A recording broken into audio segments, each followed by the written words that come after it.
All right, welcome everyone, one and all of you out there, to another edition of Heavy Hands. I'm your host, Connor Rebush. With me, as always, is Phil McKenzie. Phil, did you like the little sort of glottal stop I put between my first and second names? Stunning. I didn't say Connery Bush. Connery Bush. Aren't you? You don't go ahead and say. Always miss it. He was so much classier than you were somehow. Wait, really? It gives you sort of a smoking jacket sort of vibe. Yep. I fucked up. I really made a mistake. Well, You're stuck with me, listeners, the actual Connor Rebush. And we are here today to try to wrap our heads around Overeem versus Volkov. Not only the event, but the main event, the fight itself. Two heavyweights who are definitely heavyweights. And it turns out that today I'm having just a spectacularly hard time of, I think, coming to like emotional terms, you know? I think it's like an emotional reckoning that I'm struggling with here, because I'm always trying to evaluate, fighters relative to their competition. And every once in a while I have to take enough of a deep dive into a heavyweight fight that I just sort of have to look at what I'm evaluating people against. You know what I mean? It's a staring into the abyss kind of thing, Phil. Yep, I definitely do. And it's staring back. We'll say, and its chin is covered in We'll say grease. for this one. Yeah. I think these two are pretty interesting heavyweights. I agree. Because they're both extremely flawed. But Mr. Overeem has put in lots and lots of work to cover up his flaws. And the only problem is that, like, he's building these kind of structures of how to become a better fighter, whilst, and he's doing it like out of sand on the beach, whilst the waters of time are creeping up to wash all his structures away, and he's getting older and slower, and one would presume more fragile. Well, who can say? I mean, yeah, it is somewhat weird that Overeem has become like Captain Comeback in his late UFC career. He's getting less fragile. Yeah. Right? And then there's, Alexander Volkov, who's someone with just a big, just a high volume, striking approach of the sort, which you wouldn't necessarily think would work that well at heavyweight, and it sometimes sort of doesn't. You know what? I think that's what's throwing me too. Every time, all these fights I've watched, Phil, and you just now, everyone is always referring to Alexander Volkov as high volume. And it's true. That's a good point, actually. It's true, but it's by heavyweight standards, Phil. That's what's throwing me for a loop today. He's just not that high volume. It's not like you're being swamped. Heavyweights are. And this is why I'm driving myself insane, because I literally did a bonus episode of this podcast, like, defending heavyweights and why they should be evaluated on heavyweight terms. But here I am, mad at myself and the world that I have to give these big lumbering oafs a fair shake. I'm going to do it though. Here's the thing. I guess what would make him like less than high volume? He is tireless, I think. What's the question? I think he's not so much high volume. I mean, he is sort of by heavyweight standards. He's not exactly Cain Velasquez, but he is fairly tireless. I think they read out during his abysmal fight with Greg Hardy. I believe they did read the statistic that behind Cain, he has already achieved like most significant strikes in UFC heavyweight history. Wow. And he hasn't even been a UFC. So he really is high volume by heavyweight standards. Huh? Yeah, he really is.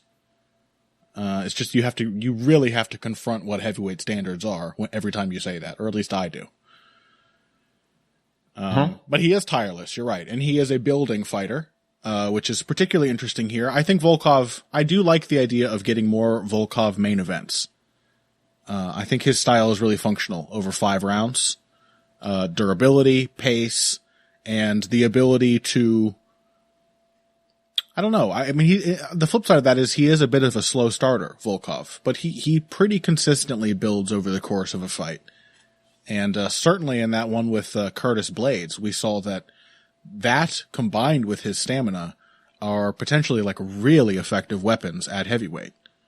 Because that fight was, granted, they're never going to get a 6th round, but if they had, who knows? Volkov might have finished Blades. Things were not going all that well for Curtis the longer that went on. And I suspect a lot of heavyweights would be in the same boat.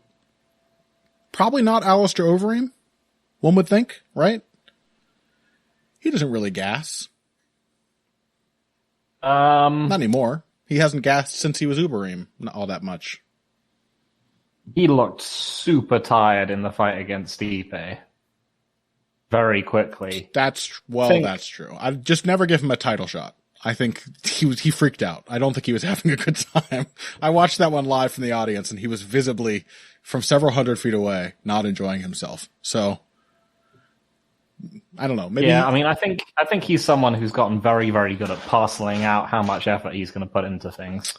Yeah, which is a different tack than Volkov's. It's less like just ambient good stamina. It's more about management and experience. Yeah, and also just being stronger than anyone he's fighting. Like, when he hasn't had the strength edge, it hasn't gone that well for him. Yeah, that's true. He is still bullyable. It's a fun word. Okay, well, here's the thing. Not Curtis Blades. Sorry, I want to talk about heavyweights who can wrestle. Alistair Overeem seems to be leaning more and more. He's become comeback Jones, as you said. I don't know what that name is. And he's leaning more and more on to get those comebacks, he's leaning more on a takedown and grappling game. I have long said that Alistair Overeem, I don't think I'm particularly brave for saying this either, he's a good grappler. Very underappreciated on the ground. He's got a really strong top game, a really effective blend of control with damage. He doesn't go absolutely nuts when he doesn't have the position to do it. Sometimes it's a little boring, but he's keeping people down, keeping them secure. He's quite good at that. Of course, he's got the guillotine, which at this point is a little bit like Nick Lentz's guillotine in that or like Shogun Hua's knee bar. We hear about it a lot more than we actually see it work. But, he does have a full complement of ground skills, and it's clearly something he's investing more in here. Which begs the question, how good is his wrestling? Really? Because that's the crux, right? If you're going to go grappling, obviously the hinge point of how successful you will be or won't be is, can you take people down in the first place? I mean, the hinge point for this particular fight is, how good does his wrestling need to be? Yes, which is don't revisit our discussion. Well, I mean, this Blades versus Volkov fight, I believe you referenced as a Aldo-esque masterpiece of wrestling from Volkov. Yeah. Then you looked up how many takedowns Curtis Blades got on him in that fight. How many? It was 14. How many takedowns did Curtis Blades get? It was 14. He took him down 14. You're a piece of shit. He took him down 14 times. Yes. And I believe what I actually said, and I am going to, I think foolishly stick by this, was that that fight represented an improvement in Volkov's takedown defense. And I'm going to give you some context here, all right? Because I obviously on its face, saying that any performance in which a guy gets taken down 14 times is impressive, or an improvement is obviously ridiculous. But I would like to remind you that Curtis Blades is the only heavyweight who can wrestle. He's the only one, Phil. Name another. Go. Old Conrad coming back. Okay. Yeah, I thought you were going to go the other route and be like, Alexia Leinek? No one can do it. No one can shoot a double, or even a good single. No one has the complement of shot and clinch takedowns that Blades has. Nobody can set them up as well. Nobody's quick enough. Nobody's technique is good enough. They're just not on his level. And to give Volkov credit, he may have gotten taken down 14 times, Phil, but he stuffed some as well. He stuffed, I think, 11 or something like that. It's almost 50%. The point stands. I mean, traditionally Volkov has been, shall we say, poor at stopping takedowns. It's been whenever he has faced, once in a blue moon. I mean, this is a guy with an incredibly winning record, which once again tells you how much a takedown threat matters on average at heavyweight. When he has occasionally faced someone with a meaningful takedown threat, it has been effective. So, he's Carlos Condit, in that he will just give up takedowns, but he'll fight back to his feet. Yeah. And he'll wager that you're going to be more tired after successfully taking him down than he is. Yeah. And to be to his credit, that has actually been true in the only two decent wrestlers and grapplers that he's fought in the UFC thus far. Yeah. Which were Curtis Blades and also Fabricio Verdum, who pretty much took down Volkov at will. Yep. And then just got really pooped from doing it and got finished. Boy. And even Blades was pretty tired at the end of their fight, and Volkov started lighting him up. I thought honestly, watching it live, I was sure that Blades was in desperate trouble heading into round 4. He was gassing because all he had was to shoot over and over, and he could not slow down. He couldn't figure out a way. 25 takedowns at heavyweight is a lot, and they were shot takedowns, and also they involved mat wrestling, and I think this is another area in which I do think we saw some improvement from Volkov. He didn't spend nearly as much time just getting taken down and accepting the position, which I think also had something, because Blades is, he's got pretty good cardio by heavyweight standards too. Pretty damn good cardio. And, I think that was also instrumental to Volkov being able to tire him out, is that he, was, again, not escaping the whole time, but forcing Blades to work to break him down and keep him controlled against the cage and keep his weight on top of him. And that is the kind of fight that works for Volkov's sort of physicality, as you said, because he knows he's going to have energy left. So he can just afford to get into these 50-50 or frequently, maybe 75-25 on the losing side exchanges and still sort of count it as a strategic win. So yeah, the question is, will that work against Overeem? And I do still think it's worth asking, how good is Overeem's? Isn't there a sense, of all these takedowns he's gotten in his recent fights? Isn't there a sense that they're kind of chancy, even for heavyweight? Yeah, they tend to be, seatbelt grip, outside trips.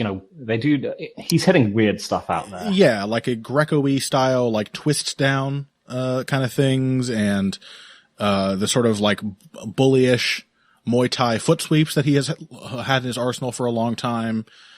But they're the kinds of moves that I don't know, they do work more than once. We've seen them work more than once, but this is the trouble, is we're grading the effectiveness of a takedown game, by how well it works against Walt Harris. Which, much love and respect to Walt Harris. He seems like a great guy. But he's only kind of good at one thing, and it isn't wrestling. So, I don't know. It strikes me as the kind of thing that against a fighter like Volkov, who at the very least against Blades, he showed a degree of adaptability, and a lot of stick-to-itness.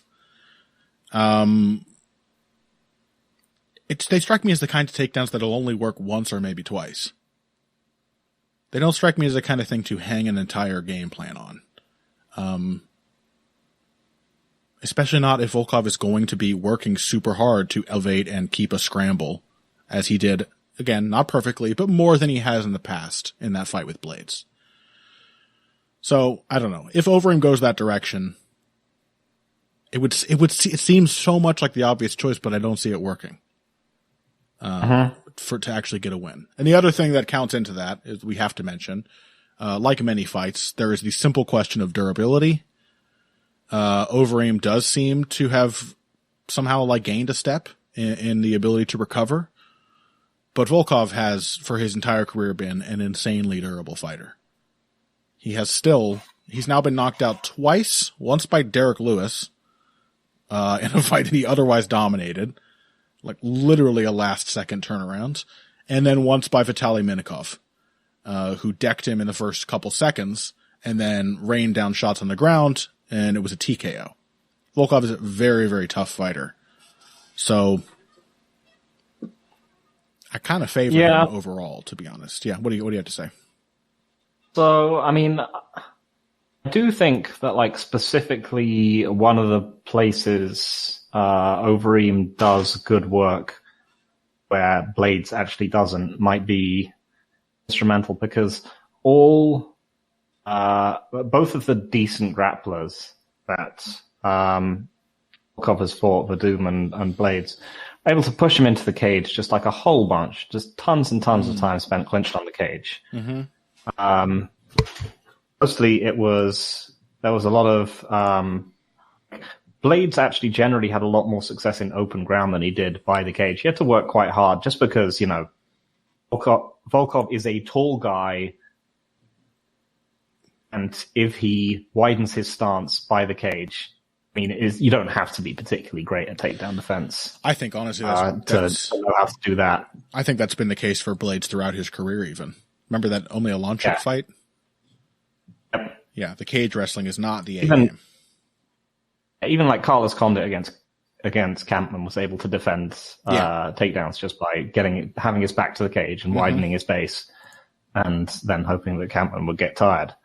But Overeem is he's a genuinely really nasty clinch striker by the cage. I think that's one of the areas that he has developed quite a lot, and I think he can do a lot more damage there than Vadum or even Blades could potentially. But I think the main thing that I just keep coming back to is that when Overeem fought Blades, he was completely physically outmatched.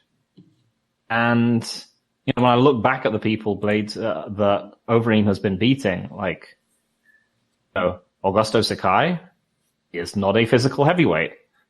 Walt Harris, he is insanely fragile. Is physical, but is glass cannon, just like classic Overeem. Alexei Oleinik, then Sergei Pavlovich. Every one of these people was extremely bullyable in some way, shape, or form. Yeah. Against Blades, he just looked like an old man. He did. Volkov didn't look like an old man against Blades. He looked like his physical attributes aren't the same as Blades. He's not, incredibly physically strong, but he still has extremely high-grade physical attributes for the division. He still has insane endurance and insane durability. So he was able to kind of go toe-to-toe with Blades physically, even if he wasn't winning the fight.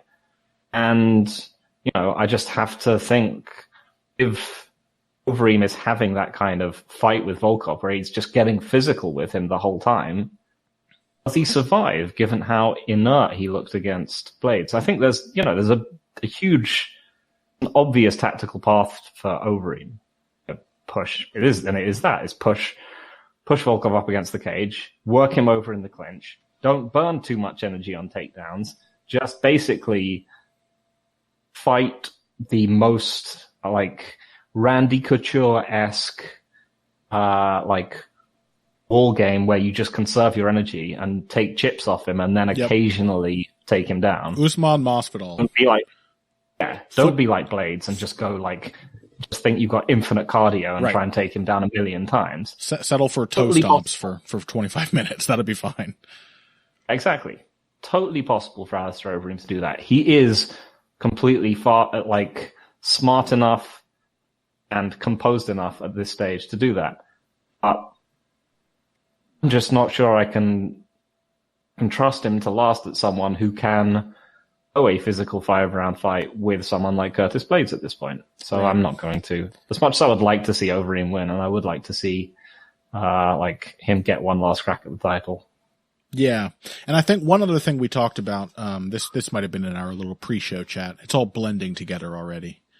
Was that Overeem and Volkov both present, they give the sort of a appearance of good cardio. Both guys just are not known for tiring out now. I may have said this at the beginning. Did I say this while we were recording, Phil? I said he's had decent cardio. He's had decent cardio since he stopped being Overeem.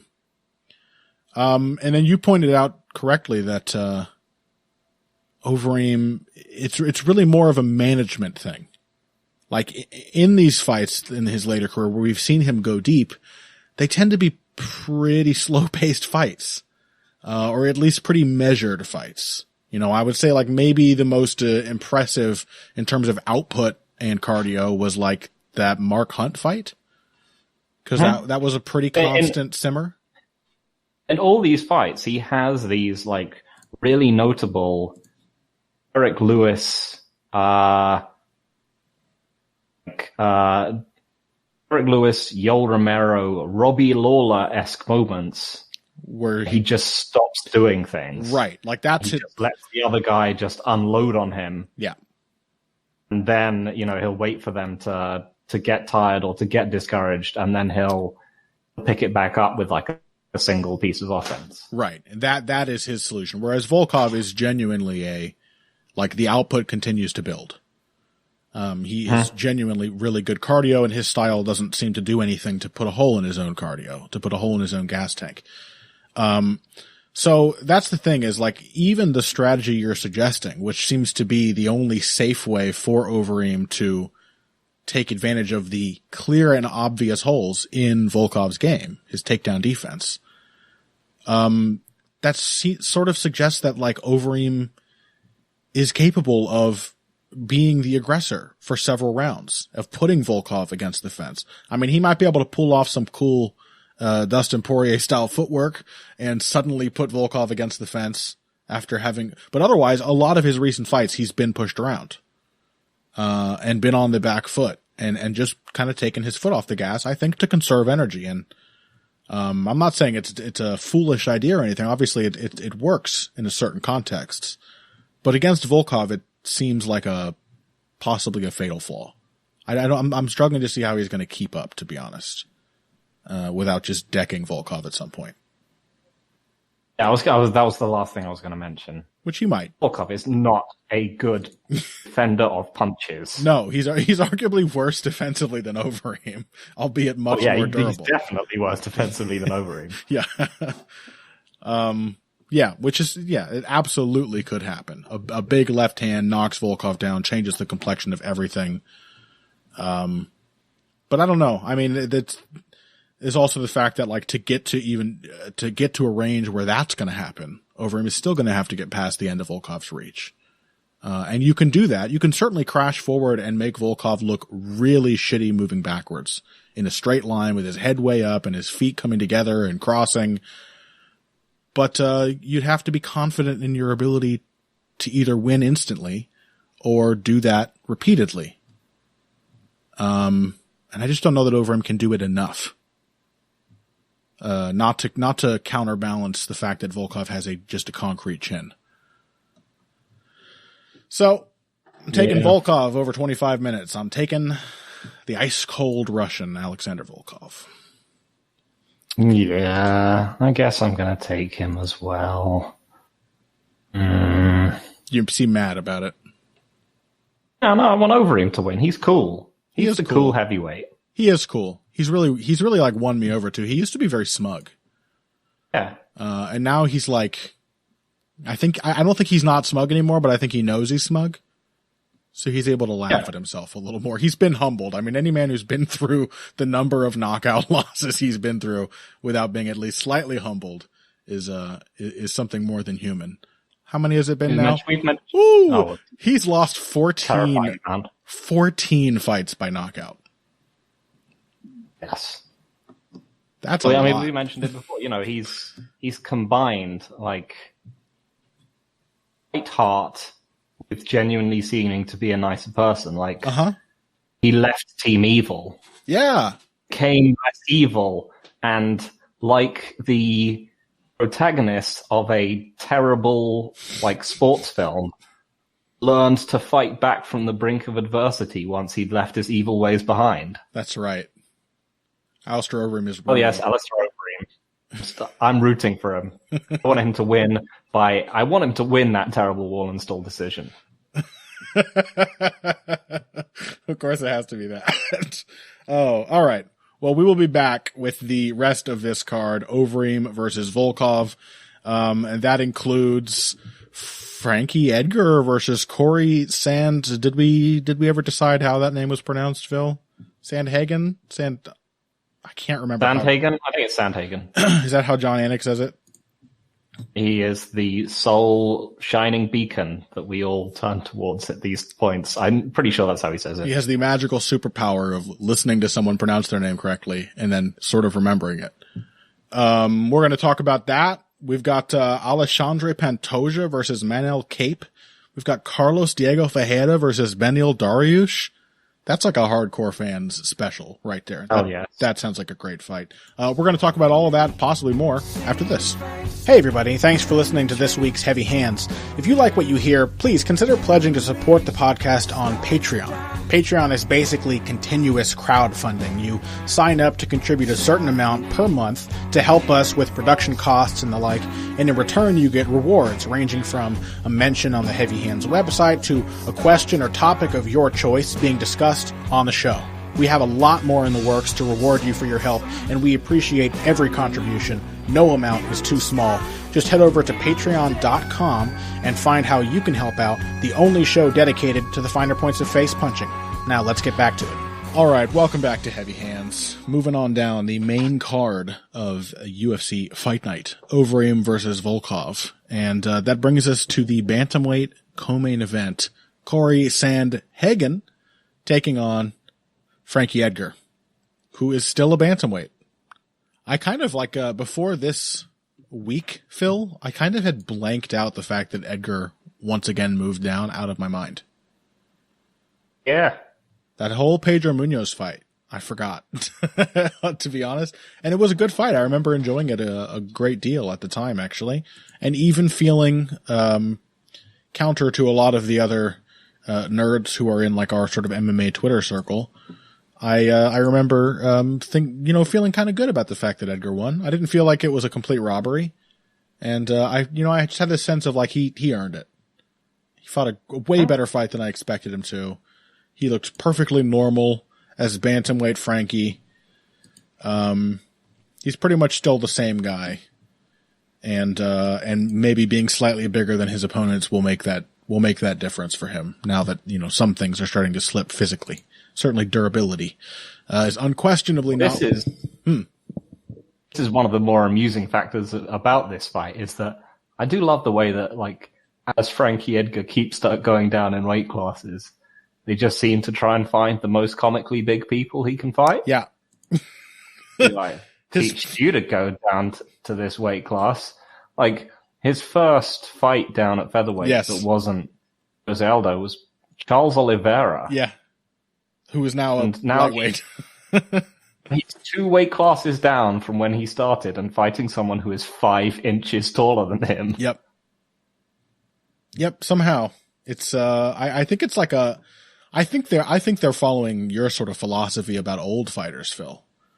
I think the UFC is like, we'll teach you how weight cutting really works. You fighters of yesteryear, you may have come from a sport where it was, if not responsible, then somewhat reasonable. But no. Now you literally cannot win. You are going to be a former lightweight champion completely outsized by a modern bantamweight contender. It tells you something about, I mean, it really does tell you, Frankie Edgar's career is a great one to track the changing attitudes towards weight cutting in MMA. Because he has just continually gone down in weight and fought bigger dudes. Yeah, it's, well, I don't know. What do you think? Corey Sandhagen, Frankie Edgar. I mean, my gut feeling, Phil, I gotta be honest, I may as well lead with this. I feel like Corey Sandhagen is just a really rough matchup for Frankie Edgar. And I think all of that depends on whether or not Frankie Edgar can out-wrestle Corey Sandhagen, which is not something I've seen him successfully do to someone in... well, I'll let you take over while I try to think of how long it's been, because it's been a little while, hasn't it? So Cub Swanson. Sorry, it was Cub Swanson. Yeah. Here we have, like, this is sort of the same question as it was in the Volkov versus Overeem fight, right? Mm. Mm-hmm. Because Edgar might not be, killer takedown threat at featherweight. Is Corey Sandhagen good at stopping takedowns at all? I think he's not bad. And I think against the vast majority of people, he's quite difficult to control, which is arguably more important once you get like below 155 pounds. Rafael Assunção took him down, I think, 4 times, but really couldn't control him at all. Sandhagen just didn't accept the position. And it was really the fact that I think Aljamain Sterling expected that immediate like refusal of the takedown and exploited it and got to the quick back take, which is some classic MMA fighting in transitions shit. But aside, you can't say that Aljamain Sterling controlled Corey Sandhagen on the ground. The fight only lasted like a minute. He still got him down into a grappling position almost immediately. Yes, he did. Yeah, and I think that's absolutely. It's fair to point out Sandhagen is not a great takedown defender, but he is also. I don't think anyone has ever, other than Aljamain Sterling, has ever like swamped him on the ground. Yeah, this is Frankie Edgar. He still has one of the best top games in MMA. Like, going back to his first time, fighting a long boy and at a new weight class, he just sort of crushed Charles Oliveira on the ground repeatedly. Yeah, it's a fair point. I think I may be, maybe I'm being a little too hard on Frankie. Like my gut reaction when you said that was, I was going to say like, is he still? But to be fair, Korean Zombie is not only much bigger than Frankie Edgar, like all the featherweights are now, but is just like a phenomenal grappler. He's really, really good at it and does not get enough credit for how phenomenal he is on the ground. And also had Frankie Edgar in all sorts of trouble before getting him there. Max Holloway. Just a nightmare style matchup in general. Right. Max Holloway is Max Holloway. Who has ever out-wrestled that man? And Pedro Munoz is... Again, who has never been out-wrestled by anyone that I can think of. Up to and including Rafael Assunção. Yeah, that's fair. So yeah, it's fair to remind ourselves that, or to remind me that, Frankie has fought 3 guys in a row now since swamping Cub Swanson. Although actually it was the first fight that he took Cub Swanson down and controlled him. The second fight, he just kind of outboxed him, right? Oh yeah. He just paralyzed him with the threat of the takedown. So it still has been quite a while since it was Yair Rodriguez, whose ground game is, frankly, a little shallow. I think it's fair to say. Because we saw him get beaten up on the ground by Frankie, but then we also saw him get beaten up on the ground by Jeremy Stevens, who is not Frankie Edgar. So I don't know. It's still up in the air for me. I don't know how good Frankie's top game and wrestling still are.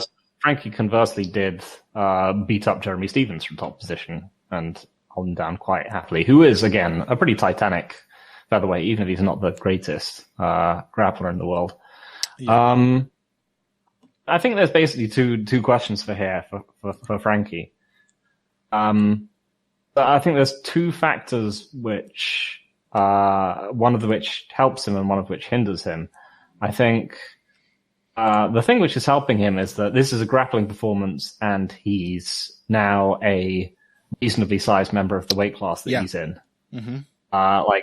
And you've mentioned many times about how his top game became far more threatening at featherweight. Mm-hmm. Like, assuming he can actually get it going and he's not up against some, combination guillotine threat and unbeatable defensive wrestler like Pedro Munoz.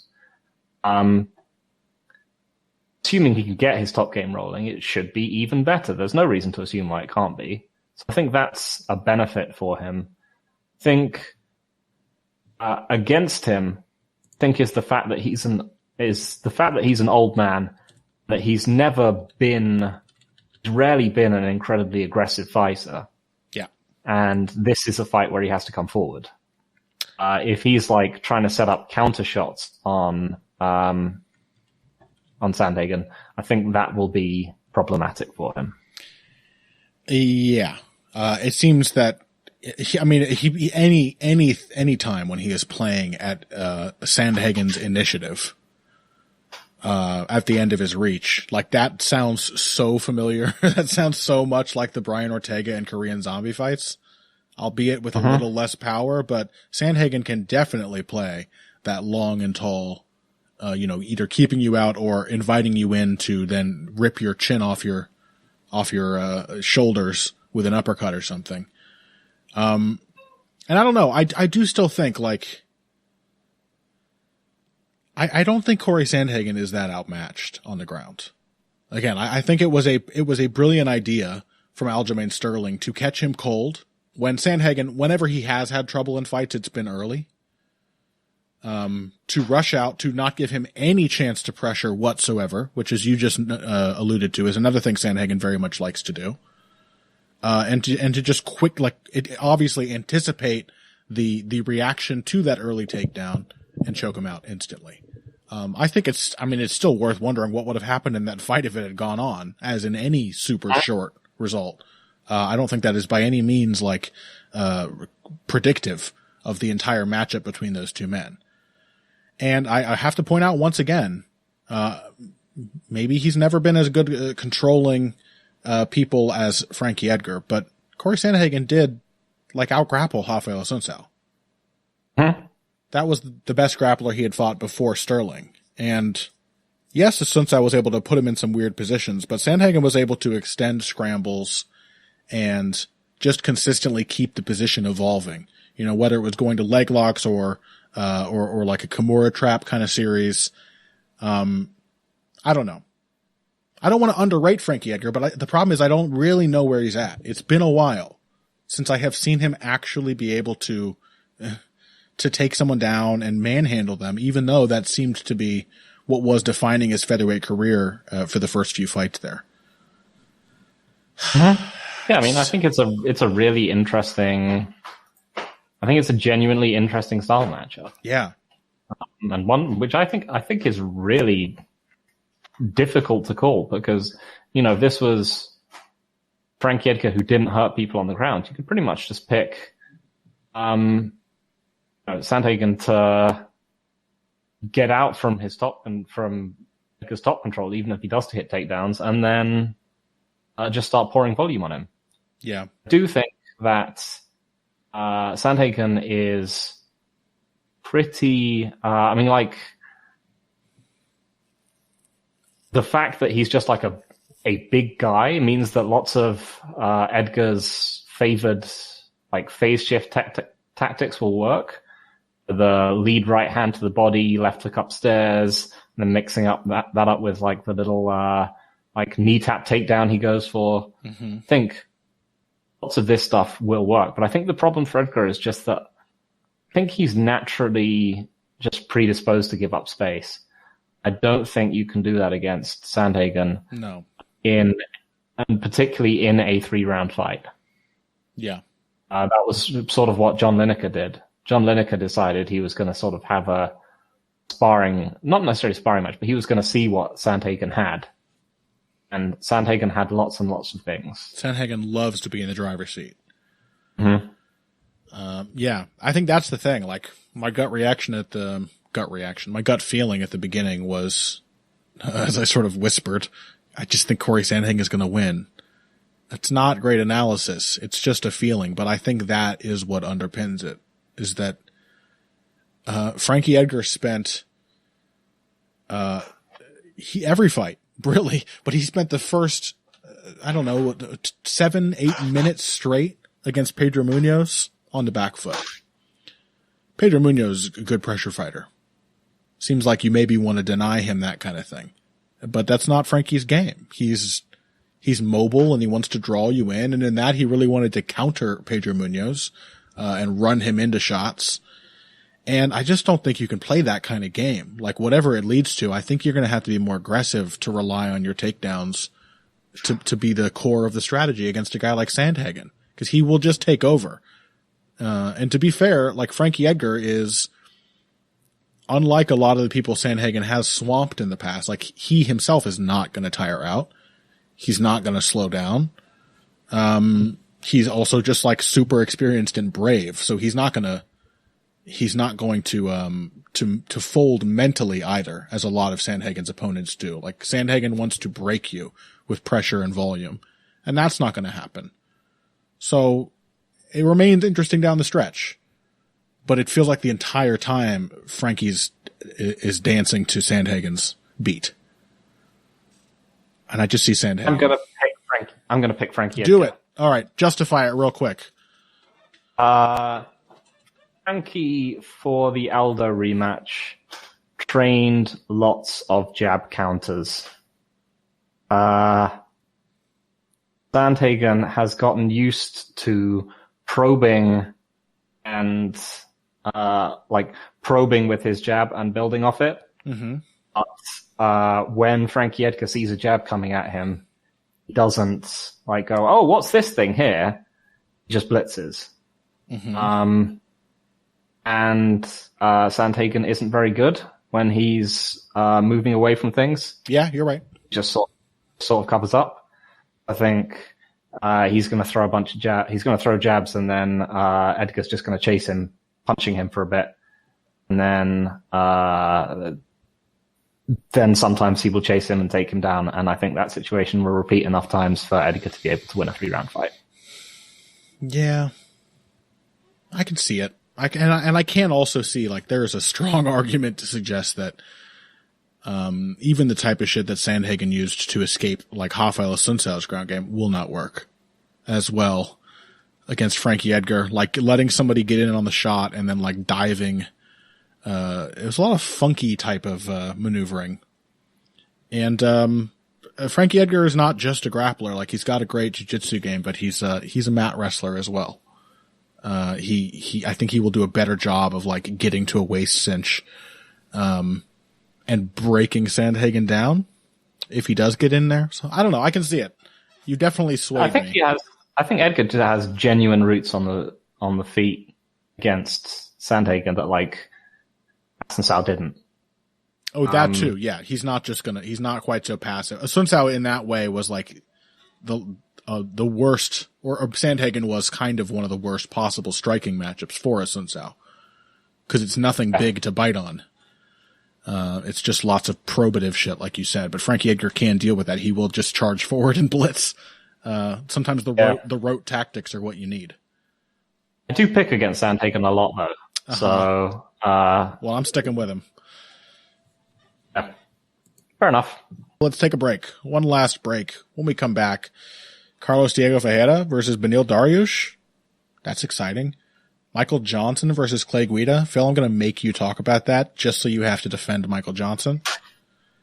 And who else was here? My girl Carol Hossa had a fight somewhere. What happened to her?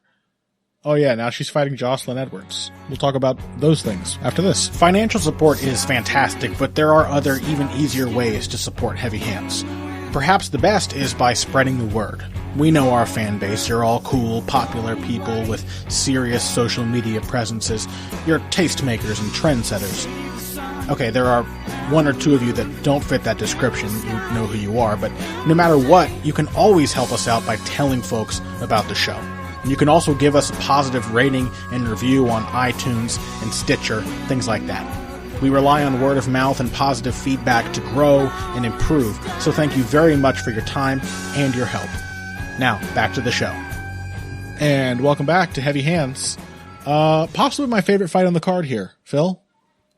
Carlos Diego Ferreira versus Beneil Dariush, the main card opener, at least as it is currently slated. It's impossible for me not to get giddy and excited about this matchup. I love both of these guys. Yeah, and it's a fight where it's going to be an absolute thriller wherever it goes. Yeah. I didn't even think about the kind of grappling exchanges we might get. I was just thinking about a dumb slugging war, but you're absolutely right. Every aspect of this fight will be completely entertaining. It's almost like it's so enticing, it can't help but disappoint us.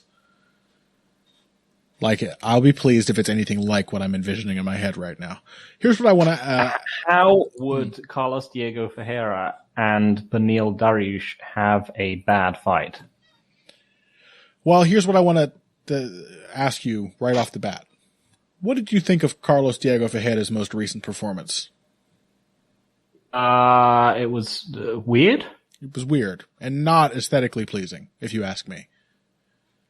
It seemed like it was just like other people had done that to Anthony Pettis, so he was just like, oh yeah, I'm going to do that. He seemed to be like very directly borrowing from Nate Diaz's playbook. Yeah, I think Max Holloway used a lot of the lead foot, for checks and stomps and so on as well. So he might have been the originator of that Anthony Pettis. Yeah, okay. It didn't seem like those were the kinds of things that he had to do, though. Which that is weird. It was just like an ugly ass fight. He just wanted to make it look funny. Well, success. But I thought he could have made it look cool. And I think what the real thing is, like, I was so impressed by the fight with Marbek Taisimov. So impressed. That was an amazingly good performance. Just the combination punching, the way he used his jab in that fight was fucking awesome. One of the best, like, pressure jabbing performances I think I've seen in the UFC. And then to follow that up with, like, Anthony Pettis, like, he's already against the fence. You don't even have to work as hard to get him there. And then suddenly we start to realize that maybe Carlos is like, maybe he actually struggles when somebody's already on the fence. Maybe he doesn't have that, if he's not like smoothly transitioning from pushing them backwards to punishing them when they run out of room, that he gets a little, he just looked a little, antsy, a little unsure of himself. Submit Anthony Pettis in like a round? In the second round. Second round, yeah. Yeah. And he spent all of his pressuring tactics. He looked, very unconfident about the fact that Anthony Pettis might counter him on the way in. He did not want to get countered, which that's not the Carlos Diego Ferreira I know and love, Phil. The Carlos Diego Ferreira I know loves getting countered, and he dares you to counter him because he's got the strategic solution to any little tactical wins you might get along the way. He's going to beat you by dragging you into the deep waters and just sticking to his game. And that was not Carlos Diego Ferreira sticking to his game. I just find that kind of disconcerting. It was weird. It was a weird, ugly performance. Yeah, no, I mean, I'm being a little facetious. Yeah, it was super strange. But on the other hand, like, can't really front on it too much because he beat a super dangerous guy without taking any damage. He finished him. Anthony Pettis is probably not super dangerous nowadays, but he is dangerous. He's still dangerous. He's just, in moments, he's still dangerous, to be fair. So, you were saying? I can't front on it that much, but yeah, it was weird, and it didn't look like what I expected. So this is one of those strange fights because CDF has basically been, trending upwards and has been getting progressively better and better wins as time goes by. And, what do you think of where Beneil Dariush is at the moment? Because I think he is. You mentioned this before. He's just kind of a lunatic banger now. I think he's lost his human conscience and has just decided to revel in blood. I mean, what did he say after the Scott Holtzman fight? He was like, It was kind of scary. He was like, in his nice little soft sort of high voice too. He's like, I don't know what came over me. You know, sometimes something just happens and I see red and I can't stop myself. It was like a guy who was like, I don't know, Hercules explaining why to the cops why he'd murdered his whole family. Yeah, that's kind of the direction he's been in. It's just like, how reliable is it? I think is what you're getting at, right? Yeah, pretty much. Just getting into slugfests with people. Yeah, go on. So, I mean, obviously the fight that we should look at for these two guys is the fight they already had. Yeah. And this was a pretty this was a pretty close competitive fight, and it basically came down to Dariush out wrestling Diego Ferreira. Mm-hmm. Wondering, like, do I still expect that to happen? Is this one of these eternal style matchups? Is it going to be, is it going to like continue like, along these lines? Because one of the things that I think, like, one of the weapons that Dariush has kind of lost since their first fight is his cardio. I mean, what really won him their first fight was that he was more well conditioned than Ferreira, and that he was able to get like top position on him. Mm-hmm. As he's kind of settled into a more explosive style, as weirdly as that may seem, he's kind of lost his ability to go 3 hard rounds. Well, yeah, it only makes sense, right? The kind of, I mean, I really can't overstate how insanely reckless Beneil Dariush's power punching is in these last few fights. Mm-hmm. Like, it's confident and it's accurate and it works. He's also got like some uncanny ability to stand strong in exchanges and counter people. That has also been instrumental to these last few wins. It's a lot of stuff has happened because of counters.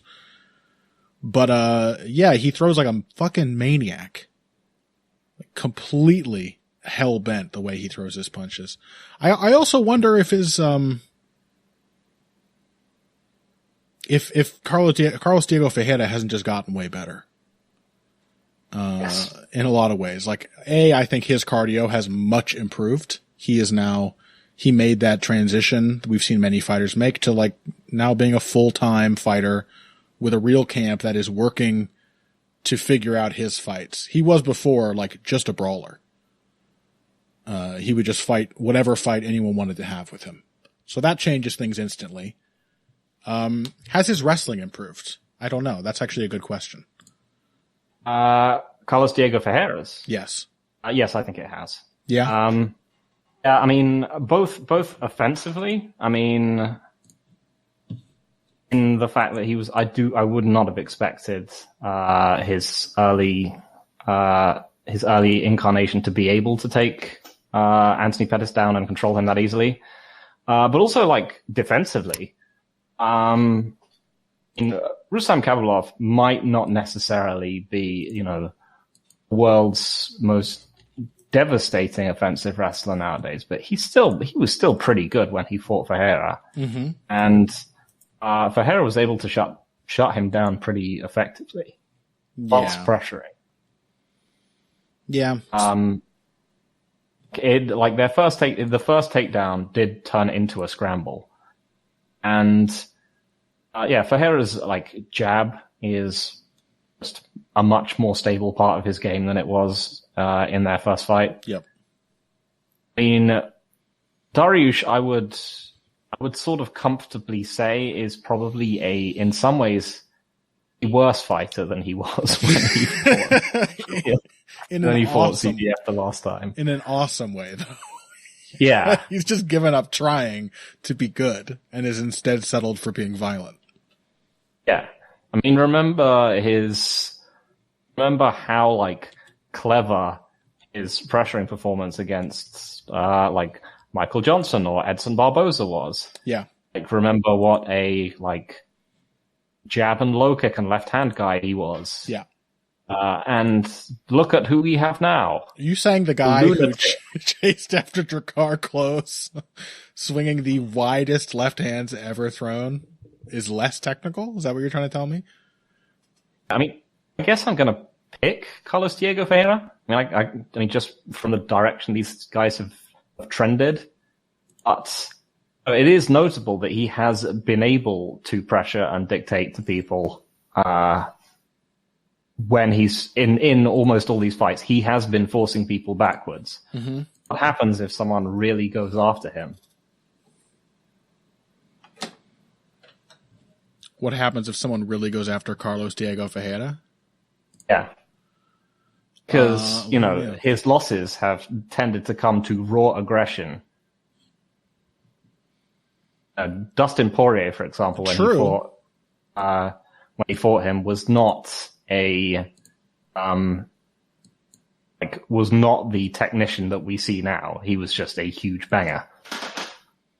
Yeah, that's true. Although it was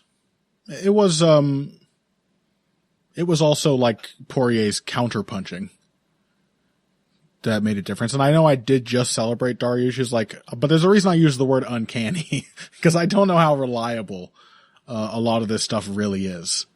I don't know, man. I have a really difficult time wrapping my head around trying to pick this one. I just want to watch it. Yeah, I mean, all the fights on this card I find genuinely pretty challenging to figure out. I mean, like I said, as far as style matchups not changing, might be true. You might just get the same fight. Beneil Dariush still does have. I think he's weirdly, as he's aged, he has basically two gears now, where he's either a wrestler or a nutter. Yeah. And I still think it's entirely possible that he could just out-wrestle Ferreira again. I mean, Ferreira was mostly, actually, I've got to say, against Kabalov, he out-scrambled out of a lot of his takedowns rather than, that's the thing, is typically sprawling on them and stopping them. Yeah, but it's not like nobody's ever out-grappled Beneil Dariush. I think the first time it was more of a mindset, it was a framing problem Ferreira had. Because he just didn't understand how to win a fight in the same way he does now. It was a process thing that Dariush was able to get him down. Yes, that was still the crux of the matchup. That was that was the node. God, I hate that word. I wish Greg Jackson had come up with a less shitty word to describe that concept. It really sucks saying node, but, yes, he out-wrestled him. And I think that element of the style matchup will still be there. But let's take a cue from our McGregor-Poirier mispick, from last week. The style matchup didn't change all that much, but, that's not necessarily saying that the guy who won the first fight is definitely going to win. The style matchup might kind of still be the same at its jumping off points, but, Ferreira, like Dustin Poirier, has grown a lot. His mindset has grown a lot, due to all this experience. And so now, as you said, when Kabalov got him down, he just has a much better scrambling response. He realizes, this is a position where I don't need to be. I'm going to lose the fight if I stay here. And it's now wired in that he has immediate responses to get out of that position. That is not something he tried to do in the first fight against Beneil Dariush. He was a grappler. And when Dariush took him down, he kept trying to come up with solutions, tactical solutions that, strategically speaking, just left him on the ground losing the fight. I don't think he'll do that anymore. And I strongly suspect, looking at the kinds of techniques he used against Kabalov, he's going to be a lot harder to keep down than, say, Drew Dober was. And that's the last guy that we've seen Beneil Dariush out-wrestle, right? Thiago Moises, right? No, sorry, that was Drew Dober was after that, right? Yeah. Yeah. So, I don't know. Yeah. I just don't think, I struggle to see this particular matchup, style matchup enduring. I think we'll get maybe the same point. I think Dariush is still maybe the better wrestler. We'll have that same sort of pivot point will be the same, but what happens around that is Carlos Diego Ferreira is no longer nearly so willing to just stay on his back. And when Carlos Diego Ferreira is a phenomenal grappler, like when we see him on the ground with anyone, and he has the right idea of what to do, he's very effective. Very difficult to hold down. He got to the leg lock attacks, for example, against Dariush. It's just that he tried to leg lock him instead of getting to the leg lock. And then the moment Dariush turns his back to escape, which he did in the first fight, that's your chance to get back up and reset where you need to be. That's the kind of stuff I think has changed enough for Ferreira for me to pick him here. Yeah, I mean, basically my pick comes down to, not trusting Dariush to really fight 3 tough rounds anymore, and just the way that like when they fought the first time, Dariush was the technician and Carlos Diego Ferreira was the brawler. Yeah, right. Now it just feels like Carlos Diego Ferreira is the technician and Dariush is the brawler. That's a weird inversion. Yeah, although I think they are both sort of hybrids of those two. Yeah, still. Yeah, and kind of always have been. Mm-hmm. But yeah, I just feel like the way they've been trending means I got to pick CDF. Yeah. Well, that'll do it for this week's episode of Heavy Hands. And yeah, just overall a perplexing card. I mean, I think that suggests that these are quite well-matched fights, but it does not make them easy to untangle. These are ones that I'm absolutely looking forward to the luxury of getting to break them down after the fact. I want to know what happens so I can then try to understand what I feel I have largely failed to understand on this week's episode. Thank you all so much for listening. Phil, anything to plug? I'm going to guess a no. No, not at the moment. But yeah, I'll just like co-sign on that one. I can't think of a card where I've been less sure of almost every fight that we've broken down. Yeah. Like, normally I'm just like, oh yeah, I know this one. I can't see any of these fights going like in any certain way, apart from obviously Clay Guida getting an ugly submission on Michael Johnson. Because in every matchup where there seems to be like an obvious shape, the opponent just has like access to a glaring weakness in the other fighter's game. You know, I picked Volkov very confidently if Overeem just couldn't take him down without trying. I'd pick Sandhagen very confidently if Edgar weren't Frankie Edgar. I don't know, man. I'd pick. It's a tough one. Yep, it's a tough one. Good card. I think there'll be a lot of very entertaining fights here. I think that goes without saying. So we'll be back next week. Quite intrigued. What's that? I'm genuinely quite intrigued. Me too. Yeah, I've become more intrigued over the course of this episode. Hopefully that's true for some of our listeners, because then they might come back next week to listen to us talk about Usman versus Burns, the aforementioned sweet boy of Team Evil. That is overall a pretty strong card. It's all right, but it has enough fights that I'm really interested in to carry us, certainly. And I may as well mention it now. I think we're going to have Dan Tom from the Protect Your Neck podcast on the week after to break that one down, talk about Usman versus Burns and the rest of that. So hopefully we'll all be looking forward to that. I'm rambling, Phil. Save me. What's your Twitter handle? Oh, yeah. @EvilGregJackson. Right? Yes. That's it. Okay, good. I'm at Boxing Bush, BUSCH. Find us both on Twitter. Find our writing on BloodyElbow.com. Head over to the Heavy Hands Patreon, where you will hear probably a short bonus episode this week from the leavings of this recording session. But there was more to the Volkov versus Overeem card than you heard on this episode, and you can get that by going to our Patreon and paying $3 a month. It's not much, folks. It really isn't. And yeah, we'll be back next week. Until then, hope you enjoyed the show. If you came here today for the finer points of Face Punch, then you came to the right place. This has been Heavy Hands.